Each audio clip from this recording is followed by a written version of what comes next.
Good morning, students. I'm again with you to continue the chapter.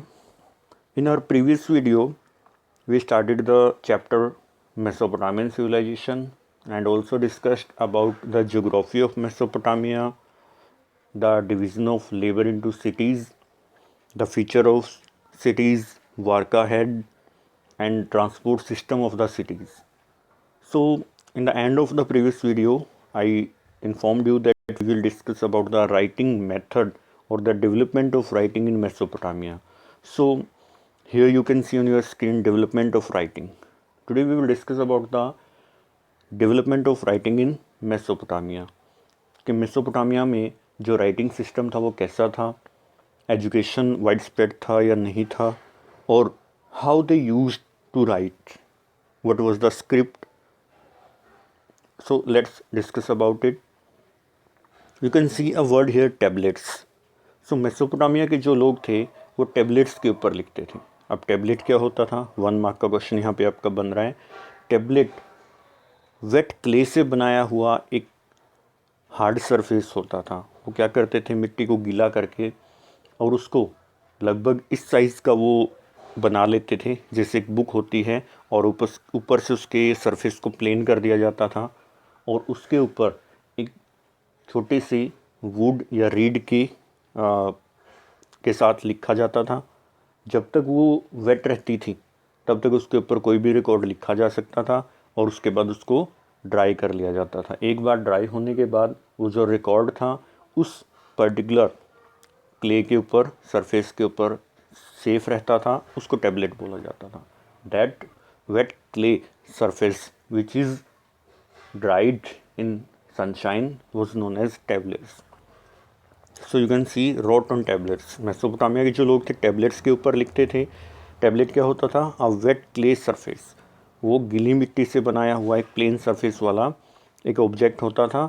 They use to write on that. वो surface के ऊपर read से लिखते थे, एक कलम टाइप इंस्ट्रूमेंट से, और जब तक वो वेट रहता था उसके ऊपर कोई भी रिकॉर्ड लिखा जा सकता था. एक बार ड्राई उसको कर लिया जाता था सनशाइन के अंदर तो डिस्ट्रॉय नहीं होता था, बिकॉज क्ले जो है वो टाइम के साथ डिस्ट्रॉय नहीं होता.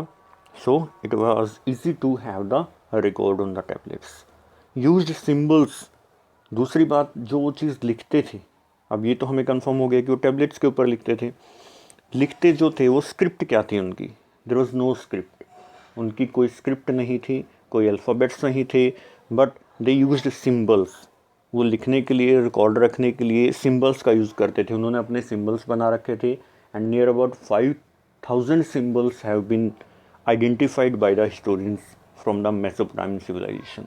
लगभग 5000 सिंबल्स को आइडेंटिफाई किया गया है. यहाँ पर उसने एग्जांपल दिया है, ओक्स को वो किसी सिंबल के रूप में यूज़ करते थे टैबलेट के ऊपर, फिश को, ब्रेड को, काफ़ी ऐसी चीज़ें थी जिनको सिंबल के रूप में टैबलेट के ऊपर लिखने के लिए यूज़ करते थे. मीन्स उनकी जो स्क्रिप्ट थी वी कैन से सिम्बॉलिकल थी.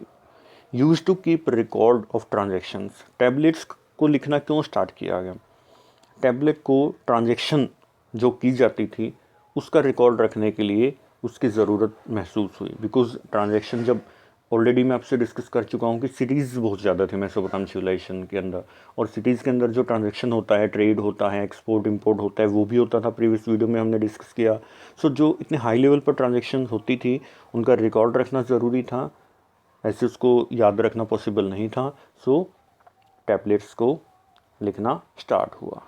सो ये किस चीज़ के ऊपर लिखते थे, स्क्रिप्ट क्या थी, क्यों स्टार्ट हुआ, ये हमने डिस्कस कर लिया. हालांकि टैबलेट्स को लिखना क्यों स्टार्ट हुआ, एक इमेजिनरी स्टोरी भी इसके पीछे है जो हम नेक्स्ट वीडियो के अंदर डिस्कस करेंगे. Now the merits of tablets. 3 marks में क्वेश्चन आता है, या तो मेरिट्स आएगा टैबलेट्स की या फिर डीमेरिट्स आपसे पूछा जाएगा. मेरिट्स की अगर हम बात करें, बेनिफिट्स क्या थे टैबलेट्स के, easy to keep record. Record रखना ईजी रहता था क्योंकि ऑलरेडी मैंने बता दिया आपको पिछले पॉइंट में, कितने हाई लेवल पर ट्रांजेक्शन होती थी उसको याद रखना पॉसिबल नहीं था. तो टैबलेट्स के थ्रू वह रिकॉर्ड ईजिली मेंटेन कर पाते थे, तो कोई प्रॉब्लम उनको नहीं होती थी. Second, easy to carry on और होल्ड. टैबलेट का दूसरा सबसे बड़ा फ़ायदा यह था, इसको होल्ड करना या कैरी करना, एक जगह से दूसरी जगह ले जाना पॉसिबल था, बिकॉज वो इसी शेप एंड साइज़ के अंदर उनको बनाते थे क्योंकि वो वेट क्ले से बनाते थे. So it was in their hand to make it कि कैसे वो साइज़ उसका बना रहे हैं, कितना वेट उसके अंदर होना चाहिए, तो वो ऐसा बनाते थे जिसको कैरी करना ईजी हो. Third is not costly. तीसरा पॉइंट ये है कि ये कॉस्टली नहीं थी क्योंकि वेट क्ले से बनती थी, तो ऑब्वियसली इसके अंदर कोई ज़्यादा कॉस्ट लगती नहीं थी. This were the merits of tablets. Write in your notebook as 3 marks question. Next is demerits of tablets. Tablets की जहाँ कुछ मेरिट्स थी वहीं इसकी डीमेरिट्स भी थी. What are demerits? One tablet hold one record. एक टैबलेट के ऊपर सिर्फ एक ही रिकॉर्ड आ सकता था क्योंकि एक तो साइज़ में बहुत छोटी होती थी, तो ऑब्वियसली इसके ऊपर एक से ज़्यादा रिकॉर्ड लिखना पॉसिबल नहीं था. And could not right after dry. ये मैं आपको ऑलरेडी बता चुका हूँ कि एक बार ड्राई होने के बाद इसके ऊपर कुछ नहीं राइट किया जा सकता था. मीन्स एक रिकॉर्ड हमने इसके ऊपर लिखा, थोड़ी देर के लिए इसको ड्राई किया, और जब ये ड्राई हो जाता था इसके ऊपर दूसरा रिकॉर्ड राइट करना इम्पॉसिबल होता था बिकॉज ड्राई के ऊपर पॉसिबल नहीं था. सो it was also a demerit of tablet कि इसके ऊपर जो है दूसरा रिकॉर्ड नहीं आ सकता था. सो इसकी वजह से मेसोपोटामिया के लोगों को एक रिकॉर्ड के लिए एक टैबलेट यूज़ करते हुए उनको हज़ारों टैबलेट्स बनानी पड़ती थी जिनको रखना बड़ा इम्पॉसिबल हो जाता था. Thousands of tablets written. Excavation में मेसोपोटामियन साइट से हिस्टोरियंस को थाउजेंड्स के नंबर में टैबलेट्स मिले हैं. इसका मतलब वो एक टैबलेट के ऊपर सिर्फ एक ही रिकॉर्ड को मेंटेन करना इंश्योर करते थे. So this was the writing method of Mesopotamian civilization. Write all the questions in your fair notebook which I have told you. So next point we will discuss in our next video. Thank you.